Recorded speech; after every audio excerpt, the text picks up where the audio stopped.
The courtroom air was heavy, the kind of silence that presses against your chest. At the front sat Judge William Harrington, known for his sharp tongue and sharper sentences. Across from him stood 17-year-old Daniel Carter, his hands trembling, chains rattling softly with every breath.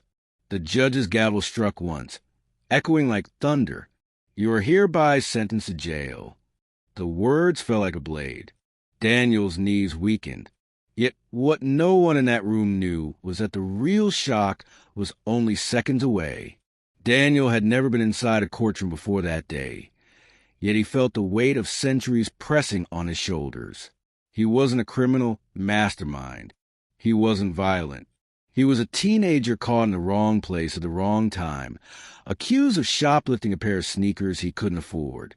His public defender barely looked up from the files. The case moved like a script already written, and Daniel couldn't shake the feeling that the ending had been decided before he even walked in. Judge Harrington's eyes held no sympathy. They scanned Daniel like a ledger, not a life. "You need to learn responsibility," the judge said, voice sharp and cold. "Actions have consequences." Daniel wanted to scream, to explain, but every time his lips parted, his lawyer nudged him to stay quiet. His chest burned with injustice. Why was his entire future being carved up over something so small? Why did it feel like this courtroom wasn't judging the crime, but the skin wrapped around his bones? The gallery was nearly empty, just a few strangers and one officer leaning against the wall. Daniel's mother had begged to come, but her night shift kept her locked at the hospital. She had told him over the phone, her voice breaking, "Be brave. Son, just be brave."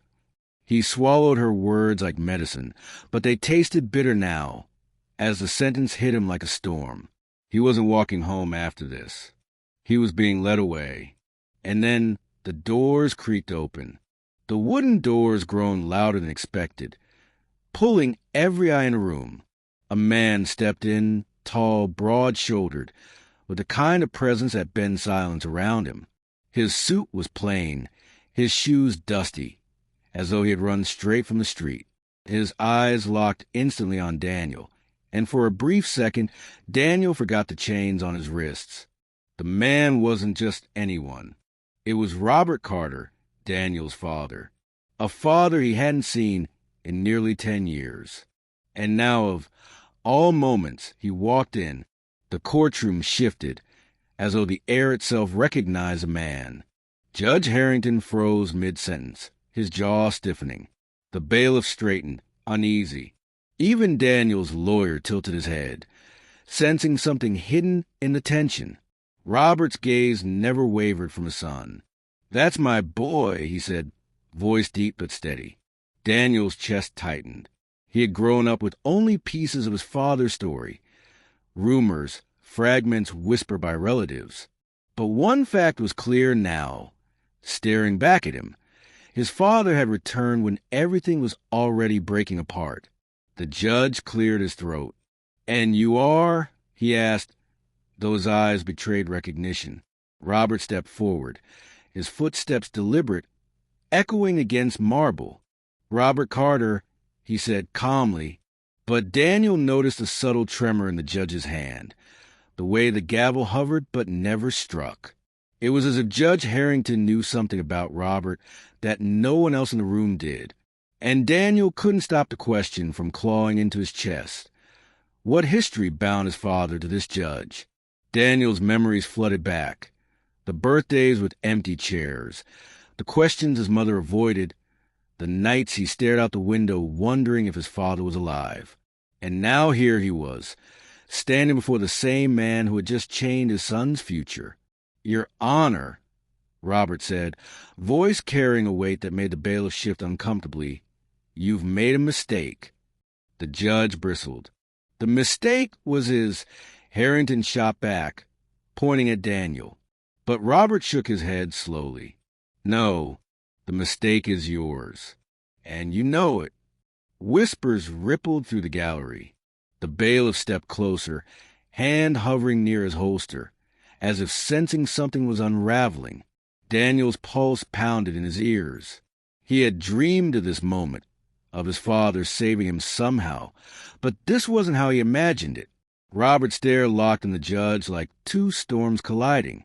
"Tell this court," Robert said, his voice rising, "why you have a right to bury my son's life when you once buried mine." Daniel's chest caved. The word struck like lightning. His father had been here before. Judge Harrington's face paled. The gavel dropped from his hand and clattered across the bench. The silence in the room was suffocating, broken only by Daniel's ragged breath. "This is not the time, Robert," the judge said, his voice shaking ever so slightly. But Robert didn't stop. 17 years ago," he continued, "you put me in chains too. You told me the same words you just told my son, that actions have consequences. I served a decade for something I didn't do. And now here we are again." Daniel felt the world tilt beneath him. His father had stood where he now stood, the same courtroom, the same judge, the same cold stare. His blood boiled, not just for himself, but for the man he barely knew who had carried the same wound. Robert's eyes softened as they turned to his son. "This is what they do to us," he whispered. Daniel wanted to scream, to tear the walls down, to demand answers. How many lives have been swallowed by this same silence? The courtroom erupted in murmurs, the bailiff demanding order. But the judge couldn't regain control. His robe, once a symbol of power, now looked like a shroud. He banged his fist against the wood, but the sound carried no authority. "Remove him!" Harrington barked, yet no one moved. Even the bailiff hesitated, eyes darting between the father and son, as though recognizing that something larger than protocol was unfolding before them. Robert took another step forward, his voice steady but his eyes burning. "History doesn't just repeat, Judge. Sometimes it comes back to confront you." Daniel's chains rattled as he turned to face the man he barely knew yet suddenly understood. The pieces clicked into place. The absence, the whispers, the heavy shadow that had hung over his family for years. His father had been destroyed by the same system now destroying him. And standing there, Daniel realized the weight of the cycle. He wasn't just another defendant. He was a continuation of a story written long before he was born. A story soaked in prejudice, polished in procedure, but poisoned at its core. Robert's voice trembled, but he pressed on. "You ruined my life, Harrington. I lost years I can never get back. And now you want to take my son too?" The judge's lips quivered, but no defense came. The courtroom saw the cracks in his mask, the fragility of the man behind the robe. Daniel's heart pounded with fear and fury. Was justice ever real? Or was it always another stage, another performance where men like him were cast as guilty before the script began? The question burned, unanswered. In that moment, Daniel no longer felt alone. His father's presence filled the room, not as a savior, but as a mirror. Two lives broken by the same gavel. Two voices silenced by the same walls. And yet, standing together, they became impossible to ignore. The chains on Daniel's wrists felt heavier, but also louder, clanging against history itself. For the first time, Judge Harrington couldn't hide behind the robe. The truth stood before him, raw, undeniable, demanding to be seen. The bailiff finally moved, stepping cautiously toward Robert, but his steps faltered. The room wasn't the same anymore. The gallery leaned forward, the whispers swelling into a collective question that no one dared speak aloud. How many times had this happened? How many Daniels, how many Roberts, had stood in this very room, condemned not for crimes but for color? The weight of generations pressed down, and Harrington felt it too. His hands trembled as he adjusted his glasses, unable to meet their eyes. Daniel's chest heaved, a storm inside him raging between despair and defiance. He wanted to shout, to tear the sentence apart, but his father's hand rose gently, silencing him without a word. Robert's gaze held centuries of pain, but also a spark of resistance. "They can lock us up, son," he said quietly, "but they can't erase who we are. Remember that." Daniel's throat tightened. The words weren't freedom, but they were fire. Fire that burned against the chains, against the silence, against the gavel that had ruled his life. Daniel was led away, the doors closing behind him. But the echo of his father's words followed like a shield. The gallery buzzed with restless voices. The judge's gavel silent, his authority fractured. Daniel's body carried chains, yet his spirit carried a fire that no wall could contain. He had seen the truth, and once seen, truth cannot be erased.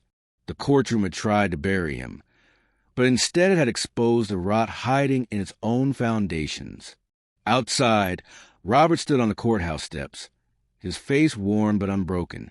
Reporters gathered, questions flew, and strangers whispered. But Robert's voice rose above the noise. "This isn't just about my son," he said, his words cutting through the winter air. "This is about every black man told he was guilty before he even spoke. This is about a system that calls itself justice, but lives in prejudice." His voice trembled, but it carried, and people listened. For the first time, people listened. Daniel, watching from the transport van, pressed his forehead against the cold glass. He saw his father standing tall, not defeated, but defiant. And in that moment, he understood something powerful. Chains could break bodies, but truth could break cycles. His story wasn't just tragedy. It was testimony. Testimony that racism doesn't end in one courtroom or with one sentence. It lives on until it is named, challenged, and dismantled.